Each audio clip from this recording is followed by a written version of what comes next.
वीरेन जी, तुम बम मारता है, चुपके से मारना है। ये मेरे शब्द नहीं, मणिपुर के मुख्यमंत्री वीरेन सिंह ने एक बातचीत के दौरान यह बताया कि भारत के गृह मंत्री ने उनसे ये बातचीत की। इसकी सच्चाई क्या है? क्या मणिपुर के मुख्यमंत्री बम फेंकवा रहे थे मणिपुर हिंसा के दौरान? क्या मणिपुर के मुख्यमंत्री को देश के गृह मंत्री ने चुपके से बम मारने की बात कही? यह सच है या झूठ है? कैसे पता चलेगा?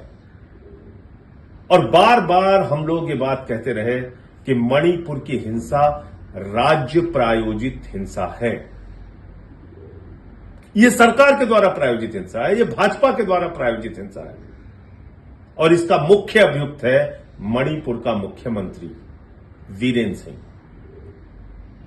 वायर ने अपनी एक रिपोर्ट के जरिए यह खुलासा किया। यह बहुत ही गंभीर खुलासा है, देश को चौंकाने वाला खुलासा है।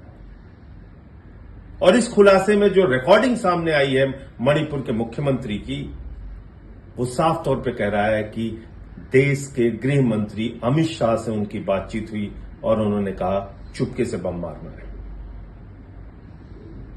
मणिपुर के मुख्यमंत्री का इस्तीफा होना चाहिए, उनसे पूछताछ होनी चाहिए कि उनकी बात में कितनी सच्चाई है।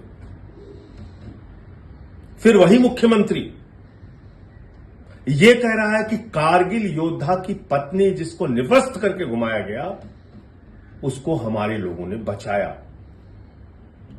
और आगे वो कह रहा है कि निवस्त करके महिलाओं को घुमाने वाले दरिंदों को रिवार्ड मिलना चाहिए, उनको सजा नहीं मिलनी चाहिए। एक मुख्यमंत्री का काम क्या है? दो समुदायों में अगर कोई मतभेद पैदा हो गया है, हिंसा की स्थिति है, तो उसको रोकना और समझाना। मणिपुर के मुख्यमंत्री का तीसरा ऑडियो जो है वो कहता है एक समुदाय के बारे में कि वो किस तरीके से सत्ता में और नौकरियों में हावी हो रहे हैं। इसका मतलब कि उनके ऊपर एक दोषारोपण करके उनके खिलाफ लोगों को भड़काने की कार्रवाई, ये भी मुख्यमंत्री कर रहे हैं। क्या ये सब कुछ काफी नहीं है? ये जानने और बताने के लिए कि मणिपुर की हिंसा राज्य प्रायोजित हिंसा थी, सरकार प्रायोजित हिंसा थी, बीजेपी के द्वारा प्रायोजित हिंसा थी, मुख्यमंत्री के द्वारा प्रायोजित हिंसा थी, और इसमें केंद्र सरकार का पूरा संरक्षण था। भारत के प्रधानमंत्री एक शब्द भी नहीं बोले मणिपुर की हिंसा पे, महिलाओं के साथ हो रही दरिंदगी पे एक सवाल नहीं खड़ा किया भारत के प्रधानमंत्री ने। ये तमाम ऐसे सवाल हैं जिसका जवाब सरकार से मांगना चाहिए और आवाज उठानी चाहिए।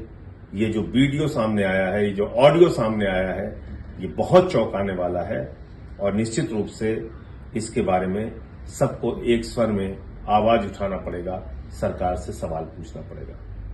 जय हिंद।